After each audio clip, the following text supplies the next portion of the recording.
Hai semua, Assalamualaikum warahmatullahi wabarakatuh. Selamat datang kembali dalam video pembelajaran matematika online.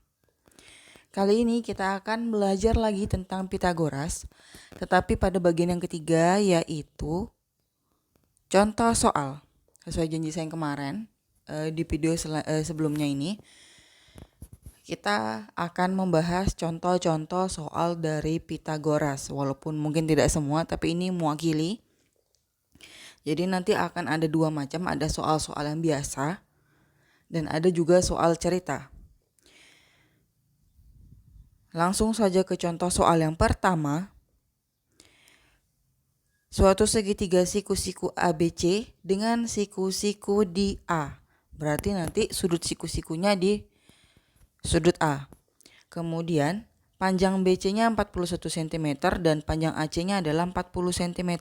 Tentukanlah panjang AB. Nah, jadi pertama adalah kita gambar dulu segitiganya di mana siku-sikunya adalah A. Kemudian huruf lainnya terserah, mau B yang di bawah atau C yang di bawah itu terserah. Nah, kalau sudah dibuat seperti ini, kemudian kita tulis bahwa tadi AC itu adalah tingginya kalau di gambar ini. AC tadi 40 cm, kemudian BC itu adalah sisi miring, panjangnya adalah 41 cm. Yang ditanya adalah AB. AB itu adalah alasnya segitiga. Langsung saja kita tuliskan rumusnya. Karena mencari alas, maka kita tuliskan rumusnya alas kuadrat sama dengan sisi miring kuadrat dikurang tinggi kuadrat. Kemudian kita masukkan angka-angkanya. Alasnya belum ada, kita ganti dengan AB kuadrat. Kemudian sisi miringnya kita ganti dengan BC kuadrat dan tingginya kita ganti dengan AC kuadrat. Kemudian kita masukkan angka-angka yang sudah ada. Yang kita ganti adalah BC menjadi 41 kuadrat dan AC menjadi 40 kuadrat. Kalau sudah, kemudian kita kuadratkan keduanya, di mana 41 kuadrat atau 41 dikali 41 hasilnya adalah 1681 dan 400 kuadrat adalah 1600. Kemudian kita kurangkan, diperolehlah AB kuadrat 81. Kemudian kita cari akar kuadrat dari AB. Kita tuliskan AB-nya tanpa kuadrat, tetapi angka 81 menggunakan tanda akar. Nah, kalau kita cari akar dari 81 itu jawabannya adalah 9. Sehingga panjang panjang alasnya atau AB adalah 9 cm. Lanjut ke contoh soal yang kedua. Suatu segitiga siku-siku dengan panjang alasnya dan tingginya masing-masing 12 cm dan 8 cm. Tentukan panjang sisi miringnya. Nah, jadi kalau soalnya seperti ini tidak menggunakan permisalan atau tidak menggunakan gambar juga tidak apa-apa. Di sini alas dan tingginya masing-masing, berarti nanti angkanya yang alas duluan. Maka 12 ini ukurannya alas dan 8 cm ini ukuran tinggi. Kemudian kita tuliskan yang ditanya adalah sisi miringnya. Langsung saja kita jawab. Sisi miringnya sama dengan alas kuadrat ditambah tinggi kuadrat. Kita masukkan angka-angkanya. Alasnya 12 kuadrat dan tingginya 8 kuadrat. Kita hitung, kemudian kita jumlahkan. Setelah kita jumlahkan, jawabannya adalah 208 untuk sisi miring kuadrat. Sekarang kita cari sisi miringnya saja. Maka kita akarkan 208. Nah, sekarang coba cari di kalkulatormu atau di tabel kuadrat yang sudah kamu bikin, carikan 208. Apakah ada atau tidak? Untuk 14 kuadrat, jawabannya hasilnya adalah 196. Dan untuk 15 kuadrat, itu sama dengan 225. Sehingga 208 itu tidak punya akar, bilangan akar yang bulat. Ini nanti kalau kita gunakan kalkulator dia akan koma-koma. Kalau nanti ulangan kan tidak, kalau ulangannya nanti tatap muka lagi, tidak mungkin kita menggunakan kalkulator, maka kita cari akar kuadratnya. Di sini 208 itu dari 16 kali 13. Di sini kalau ada bilangan yang dikuadratkan tetapi tidak ada, maka caranya seperti ini. Kemudian 16-nya kita akarkan atau kita keluarkan menjadi 4. Karena akar dari 16 itu adalah 4. Maka sisi miringnya adalah 4 akar 13. Kalau sudah seperti ini adalah cara mengerjakan Pythagoras dengan bilangan yang tidak bulat semuanya. Lanjut.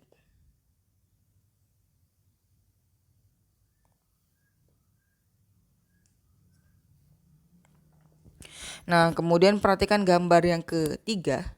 Di sini sebenarnya ada 2 buah segitiga yang ditumpuk. Ada gambar pertama dan ada gambar yang kedua. Asal muasalnya seperti ini, segitiganya. Kemudian digabung. Nah, di sini gunanya X ini adalah untuk mencari Y. Maka yang harus kita cari adalah X duluan. Nah, kita ketahui bahwa untuk segitiga yang pertama, alasnya 9 cm dan tingginya 12 cm. Yang dicari adalah sisi miringnya atau yang X. Kemudian untuk segitiga yang kedua, yang diketahui hanya alasnya. Yang dicari adalah sisi miringnya atau Y. Nah, kemudian yang diketahui selanjutnya adalah tingginya segitiga kedua itu dari sisi miring yang pertama. Karena belum ada, maka kita cari dulu. Untuk mencari nilai X, kita gunakan rumus ini, sama, masukkan angkanya. Maka sisi miringnya diperoleh 15 cm.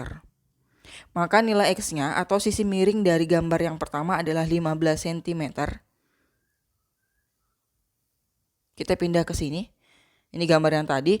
Dengan sisi miring yang pertama itu sudah diketahui, yaitu X-nya sama dengan 15 cm. Berarti ada pembaruan yang diketahuinya. Ini tadi sudah kita ketahui dari awal. Hanya ketambahan tinggi untuk segitiga kedua atau sisi miring yang pertama, yaitu 15 cm. Kalau sudah, baru kita cari sisi Y atau sisi miring segitiga yang kedua. Ini rumusnya masih sama. Kita gunakan alasnya 8 cm kuadrat dan 15 kuadrat untuk tingginya. Kita cari kuadratnya masing-masing, kemudian kita jumlahkan. Maka sisi miring kuadratnya adalah 289. Kita akarkan, sehingga akar dari 289 itu adalah 17 cm.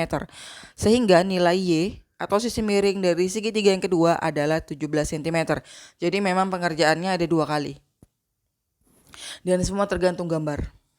Ada yang seperti ini, ada yang nanti mungkin alasnya ditanya dan lain-lain, macam-macam ya jadinya. Soal selanjutnya, kita perhatikan gambar lagi.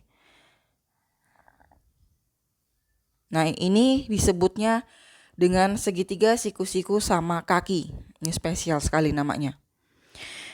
Nah, kemudian ini gambarnya, diingat bahwa X dan Y nanti adalah A. Kemudian 18 akar 2 itu kita cari bilangan pokoknya. Bilangan pokoknya itu adalah bilangan yang ada di depan. Nah, bilangan pokoknya adalah 18 sehingga A-nya, alasnya adalah 18 cm dan tingginya adalah 18 cm juga. Jadi ini tidak perlu dihitung, hanya tinggal memasukkan angkanya saja. Yang kelima sama, cuman ini segitiganya siku-siku dengan sudutnya 60 derajat dan 30 derajat.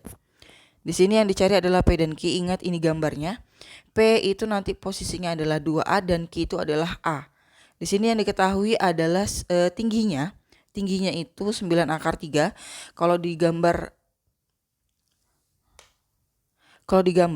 itu A akar 3.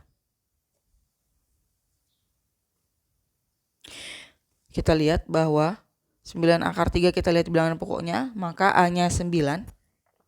Untuk alasnya atau ki itu nanti 9 cm. Kemudian sisi miringnya adalah 2A atau 2 dikali bilangan pokoknya. Sehingga sisi miringnya adalah 18 cm. Sekarang kita lanjut ke contoh soal yang cerita. Yang pertama, sebuah kapal nelayan berlayar ke arah selatan sejauh 12 km. Kemudian kapal berubah arah menuju ke arah barat sejauh 16 km dan berhenti. Tentukan jarak terdekat dari kapal mula berlayar sampai berhenti. Jadi kalau kita sketsakan dulu, dia ke selatan 12 km. Kemudian beralih ke barat sejauh 16 km. Nah, yang kita cari adalah jarak terdekatnya. Ini jarak terdekatnya. Berarti yang dicari adalah sisi miring. Yang diketahui tadi selatannya atau ke arah selatan sama dengan tingginya segitiga itu 12 km. Ke arah barat atau alasnya itu 16 km. Yang dicari adalah jarak terdekat atau sisi miringnya. Kita tuliskan rumusnya. Jarak terdekatnya sama dengan barat kuadrat ditambah selatan kuadrat. Kita masukkan angka-angkanya. Kita hitung, diperoleh 400 untuk jarak terdekat dalam bentuk kuadrat. Kita cari akarnya, maka jarak terdekatnya adalah 20 km. Yang kedua, sebuah tongkat panjangnya 85 cm disandarkan pada sebuah tembok. Jika jarak ujung tongkat pada tembok ke tanah adalah 51 cm, tentukan panjang tongkat pada tanah ke tembok. Jadi ini kita buat sketsanya dulu. Yang pertama kita buat gambar temboknya, kemudian buat tongkatnya. Tongkatnya itu tidak sepanjang tembok, makanya ditaruh seperti ini. Tongkatnya panjangnya adalah 85 cm. Kemudian dari ujung tombak ke tanah adalah 51 cm. Dan yang dicari adalah dari tembok ke ujung tongkat yang ada di tanah. Berarti yang dicari adalah alasnya. Sama rumusnya seperti yang sebelum-sebelumnya. Ini kita hitung, maka diperoleh alasnya adalah 68 cm. Contoh soal yang ketiga, seorang penjaga mercusuar sedang bertugas di menara yang tingginya 90 meter. Di sebelah kiri ada kapal berlayar, kemudian jarak kapal dengan mercusuar adalah 120 meter. Tentukan panjang jarak pandang dari menara ke kapal tersebut. Jadi kalau ada soal cerita itu kita buat sketsanya dulu. Yang pertama ada mercusuar atau menara, kemudian ada ini tingginya 90 meter, kemudian ada kapal yang jarak dari menara ke kapal adalah 120 meter. Yang dicari adalah jarak pandangnya, jadi dari ujung atas menara ke kapal. Yang diketahui adalah tinggi menara 90 meter. Kemudian jarak menara ke kapal itu sama dengan alasnya segitiga. Itu adalah 85. Ini 120 meter belum diganti. Ini 120 meter. Kemudian ini rumusnya. Jarak pandangnya itu merupakan sisi miring. Kita ganti angka-angkanya. Kita cari akar kuadrat dari 22.500 diperoleh 150. Sehingga jarak dari pengamat ke kapal, jarak pandangnya adalah 150 meter. Sekian contoh soal yang saya berikan. Semoga mudah dipahami. Sampai jumpa pada video pembelajaran yang selanjutnya.